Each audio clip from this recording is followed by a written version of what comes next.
साक्षात विवेक बिंद्रा जी।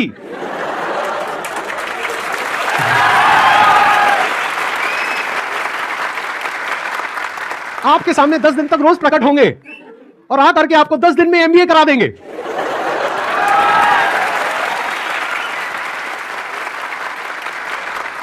प्रोफेसर साहब, एक बात बताइए, आपने अपनी वीडियो में बोला कि एक इमेज मैं 20,000 रुपए की बेच रहा हूं, तो क्या वो स्कैम नहीं है? और वो 50,000 का कोर्स बेच रहे हैं तो वो स्कैम है? इसका क्या मतलब है?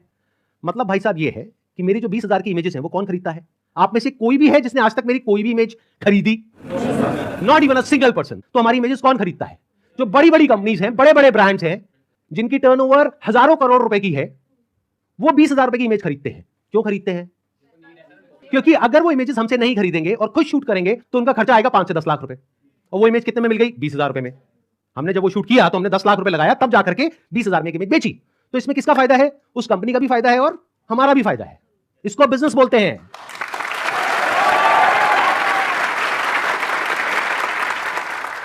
देखते हैं आरबीआई और गवर्नमेंट ऑफ इंडिया क्या कहती है उनके बिजनेस मॉडल के बारे में। The Reserve Bank has also said that acceptance of money under money circulation, multi-level marketing, pyramid structures is a cognizable offense under the Price, Chit and Money Circulation Banning Act 1978.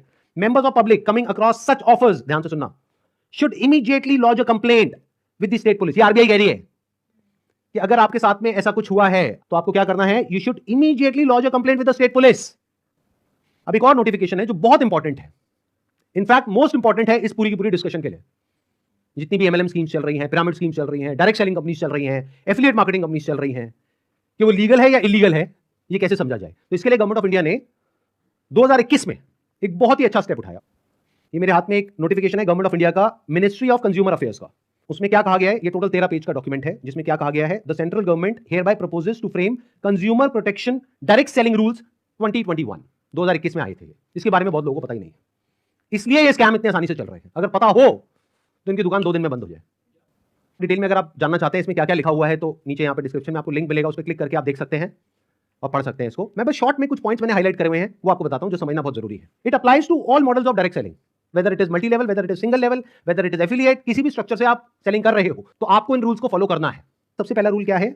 It has no provision that a direct seller will receive remuneration or incentives for recruitment/enrollment of new participants in the direct selling business except as a result of sale of goods or services by them.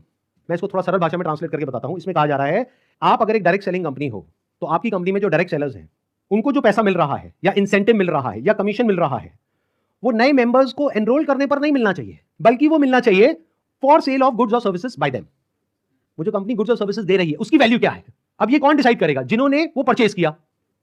अगर तो उन्होंने 50,000 का course purchase किया इनकी company से और वो सब सेटिस्फाइड है तो कोई प्रॉब्लम ही नहीं है। बट अगर उसमें से 99% लोग सेटिस्फाइड नहीं और अपना पैसा वापस मांग रहे हैं और ये पैसा वापस नहीं कर रहे हैं तो ये स्कैम है ना।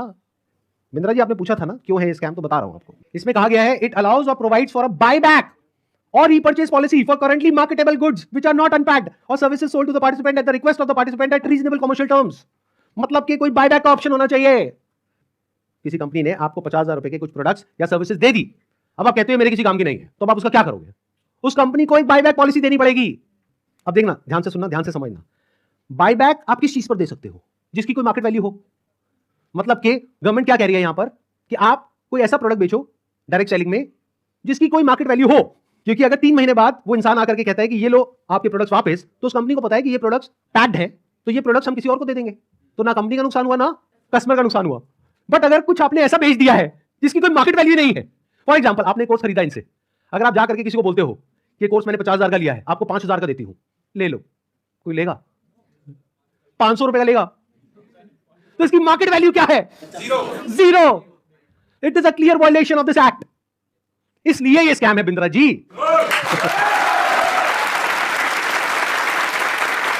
उन्होंने एक बहुत बड़ी गलती कर दी। It was never meant to be Sandeep Maheshwari versus Vivek Bindra. It was just an awareness video. जबरदस्ती आकर के बीच में छलांग मारी है उन्होंने, जबरदस्ती। मेरा मकसद सिर्फ किसी एक पर्सन को टारगेट करना नहीं है, बल्कि सबको अवेयर करवाना है कि देखो दुनिया में ऐसा कुछ हो रहा है तो बच करके रहो। Miss selling means recklessly misrepresenting a product or service in order to successfully complete a sale. It also includes providing consumers with misleading information about a product or service. This can involve omitting key information, मतलब key information आप उनसे छुपा रहे हो about a product, or providing information that makes the product appear to be something it is not. मतलब कि अगर सरल भाषा में बोला जाए तो आप ऐसा नहीं कर सकते कि आप दिखा कुछ और रहे हो और दे कुछ और रहे हो। उन्होंने अपनी एक वीडियो में नहीं, पता नहीं कितनी वीडियोस में खुलेआम खुद उन्होंने, विवेक बिंद्रा ने खुल करके बोला है कि अगर आप महीने का 10 लाख रुपए नहीं कमा सके तो मैं आपके सारे पैसे वापस कर दूंगा। अब एक सबसे इंपॉर्टेंट क्लॉज आ रहा है, इसके बाद मैं एक वीडियो प्ले करूंगा। क्लॉज नंबर 7 का 2E एक पर्टिकुलर क्लॉज है जो सबसे इंपॉर्टेंट है इस पूरे के पूरे सर्कुलर में। इसको ध्यान से सुनना, ध्यान से समझना। अ direct selling entity and direct seller shall not refuse to take back spurious goods or deficient services and refund the consideration paid for goods and services provided। इससे कोई फर्क नहीं पड़ता कि आपने उस कंपनी के साथ में क्या एग्रीमेंट किया है, फर्क इससे पड़ता है कि लॉ क्या है। फॉर एग्जांपल, आप किसी के साथ में एग्रीमेंट करते हो किसी का मर्डर करने के लिए, तो आप कोर्ट में जाकर के ये नहीं बोल सकते थे कि हमारा एग्रीमेंट था। क्यों? क्योंकि जो कंट्री का लॉ है वो किसी भी एग्रीमेंट के ऊपर है। The law of the land supersedes all agreements. तो आप लोग जो डर रहे हो ना कि हमने उनके साथ में कॉन्ट्रैक्ट साइन किया, एग्रीमेंट साइन किया है, अरे पहले लॉ को तो देख लो, लॉ क्या कहता है। अगर लॉ के हिसाब से वो गलत है तो गलत है, नो मैटर कि उसने आपके साथ क्या एग्रीमेंट किया है। That agreement must be in line with the law of the land. तो ये क्लॉज को मैं दोबारा से पढ़ूंगा, ध्यान से सुनना। A direct selling entity and direct seller shall not refuse to take back deficient services. Deficient word का क्या मतलब होता है? कोई भी ऐसी सर्विसेज जिसमें किसी भी तरह की कोई कमी है और जो कंज्यूमर है वो कहता है कि ये जो आपने मेरे को कोर्स दिया है या प्रोडक्ट दिया या सर्विस दिया ये बेकार है, किसी काम की नहीं है, तो उस कंपनी को पैसा रिफंड करना ही पड़ेगा। ये मैं नहीं कह रहा हूं, हमारी कंट्री का लॉ बोल रहा है। अब ये जो मैंने आपको कुछ पॉइंट्स बताए, इसके अकॉर्डिंग एक बार एक छोटी सी वीडियो को देखो बड़े प्रोफेसर की, देखते हैं वो क्या बोलते हैं। मैं आपको अपना व्हाट्सएप का नंबर दूंगा, ईमेल एड्रेस दूंगा, वहां बोल दीजिए आकर के पैसे ले जाइए। नहीं भी आना तो आप ईमेल कर दीजिएगा, आपको पैसे आपके अकाउंट में ट्रांसफर हो जाएंगे।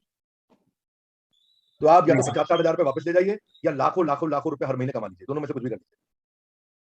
भाई अगर मैं आपको पैसा कमाने के लायक नहीं बना सका तो मेरे को क्या हक बनता है आपसे पैसे लेने का। 100% कैश बैक गारंटी, यानी कि कुछ और खरीदना चाहे अपग्रेड, लोएस्ट प्राइस गारंटी। ये कौन दे सकता है? कोई नहीं दे सकता है, इसलिए हमने ये खुल के दिया है। आपके तो रिस्क को खत्म कर दिया ना, आपसे कह रहा हूं, आपके जो रिस्क को खत्म कर दिया, आपका रिस्क तो रिवर्स हो गया, गेम चेंज कर दिया पूरा। इसलिए अभी तुरंत फोन लगाएं और पूछे अपने काउंसलर से कि मैं अपने बिजनेस में कैसे सफल हुआ। अरे आपसे बोल रहा हूं, पूछने में क्या जा रहा है, पैसे तो नहीं लग रहे। हाँ, फोन करने पे पैसे नहीं लगते, पता लगाओ, अभी फोन लगाओ और पूछो भाई मेरा बिजनेस सफल कैसे होगा। अगर मैं विवेक बिंद्रा आपको आकर के प्रॉमिस दे रहा हूं 100% मनी बैक गारंटी, वो इसीलिए दे रहा हूं। हमने मनी बैक गारंटी लॉन्च करी है।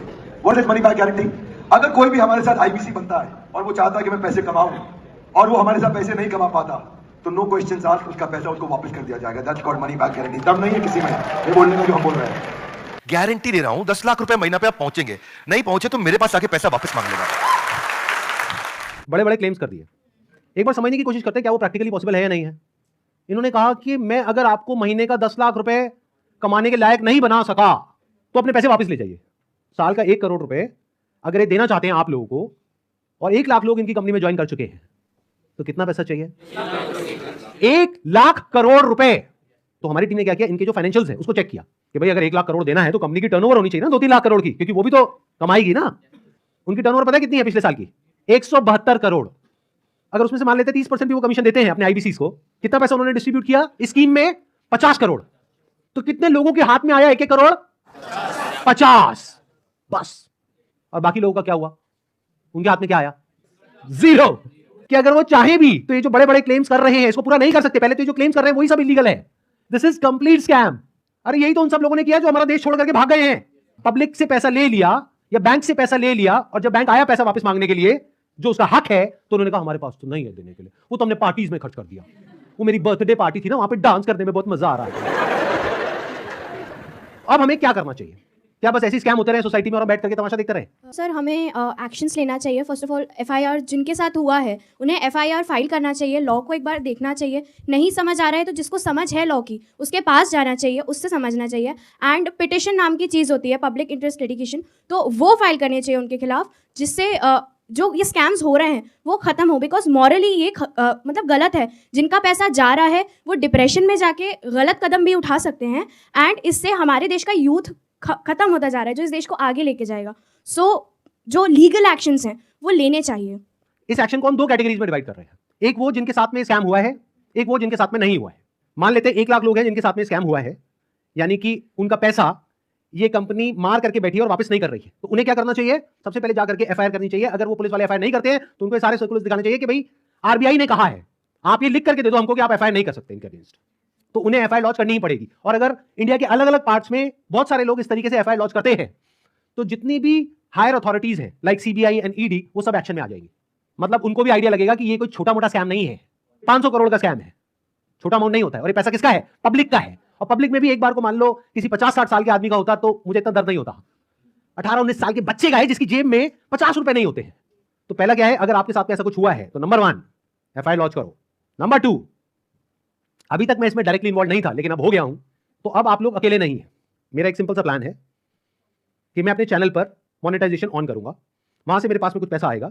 मान लो 2-3 महीने में मेरे पास में 1 करोड़ रुपए आ जाता है, तो इस 1 करोड़ को मैं यूज करूंगा इंडिया की सबसे अच्छी लॉ फर्म को हायर करने के लिए, जो कि इन लोगों को रिप्रेजेंट करेगी जिनके साथ ये स्कैम हुआ है। उसका पैसा कहां से आएगा? मेरे चैनल पे जो एड्स रन होंगी अगले 2-3 महीने तक, वहां से आएगा। अगर उस पैसे की मुझे जरूरत पड़ी तो, अगर उतना पैसा मैं खुद अरेंज कर पाया तो मैं एड्स ऑन नहीं करूंगा, लेकिन अगर मैं अपने बेस पे अरेंज नहीं कर सकता हूं तो मैं एड्स ऑन कर दूंगा। तो तैयार रहना, कल को बोलना मत कि एड्स कहां से ऑन हो गई। जरूरत पड़ी तो मैं 1-2 महीने के लिए एड्स ऑन करूंगा, फिर बंद कर दूंगा जैसे ही मेरे पास में उतना पैसा आ जाएगा जितना उस लॉ फर्म को देना है। फिर वापस से अगर मेरे पास में पैसा खत्म हो गया उनको देने के लिए 6 महीने बाद, फिर से एड्स ऑन कर देंगे। अपने घर की खेती है, क्या दिक्कत है?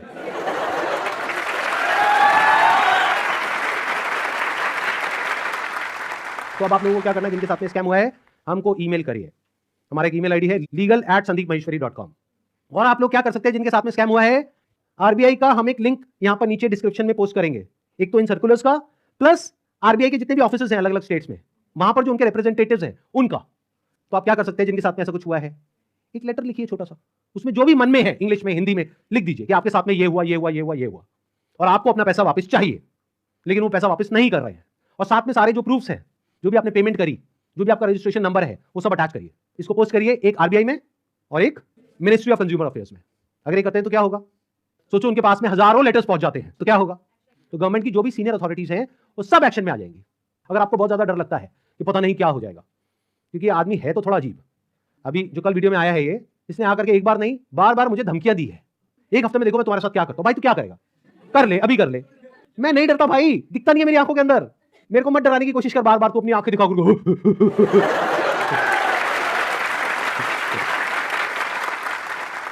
अगर मेरे को एक्चुअल में कुछ हो गया अगले एक हफ्ते में तो सारा शक किस पे जाएगा, है ना। कैसा प्रोफेसर है, थोड़ा तो बुद्धि यूज कर, थोड़ा तो लॉजिक नाम की चीज यूज कर। पब्लिकली आकर के मेरे को धमकाए चले जा रहा है, क्या ये लीगल है? अच्छा, एक चीज ध्यान में रखनी है आप लोगों को, जिनके साथ ये स्कैम हुआ है, चाहे आप हमको ईमेल कर रहे हैं, चाहे आप कहीं पर भी इस तरह से लेटर भेज रहे हैं या ईमेल्स भेज रहे हैं, जहां भी आप भेज रहे हैं, जो भी प्रूफ है पेमेंट का वो साथ में अटैच करिए और अपनी कॉन्टैक्ट डिटेल्स प्रॉपर तरीके से दीजिए, क्योंकि अगर आप हमको ईमेल कर रहे हैं तो हमारी लीगल टीम आपको कॉन्टैक्ट करेगी आपके फैक्ट्स को वेरीफाई करने के लिए। तो ये हो गया एक कैटेगरी उन लोगों की जिनके साथ में स्कैम हुआ है। अब बात करते हैं बाकी के लोग, जो आप लोग हो, क्या आप जेन्युइनली कुछ करना चाहते हो? कितने हैं जो जेन्युइनली कुछ करना चाहते हैं? तो एक हैशटैग है जिसको बहुत तेजी से हमको स्प्रेड करना है। मतलब कि जब ये वीडियो अपलोड होगी उसी दिन ये हैशटैग हर जगह ट्रेंड करना चाहिए, हर यूट्यूब के कमेंट सेक्शन में, ट्विटर पर, इंस्टाग्राम पर, हर जगह इसके बारे में बात होनी चाहिए। उसके पीछे क्या वजह है? क्योंकि जैसे ये वीडियो अपलोड होगी उनको समझ आ जाएगा कि अब उनके लिए सारे दरवाजे बंद हो गए हैं, and it is just a matter of time जब उनके अगेंस्ट बहुत बड़े लेवल पर लीगल एक्शन होने वाला है। तो वो क्या करेंगे, वही जो पास्ट में ऐसे सब लोगों ने किया, वो देश छोड़ करके भागेंगे। इसका टाइम नहीं देना है। तो वो कब हो सकता है, जब आरबीआई के जितने भी सोशल मीडिया पेजेस हैं, मिनिस्ट्री ऑफ कंज्यूमर अफेयर्स के जितने भी सोशल मीडिया पेजेस हैं, वहां पर सब जगह ये हैशटैग ट्रेंड कर रहा हो। तो क्या होगा, इमीडिएटली उसके ऊपर एक्शन होगा। तो अब इनको रोकने का क्या तरीका है, एक हैशटैग है, ध्यान से सुन लो इस हैशटैग को, और यहां पे आ भी जाएगा नीचे और वीडियो में भी दिख रहा होगा आपको, हैशटैग स्टॉप विवेक बिंद्रा। रोको इसको भाई।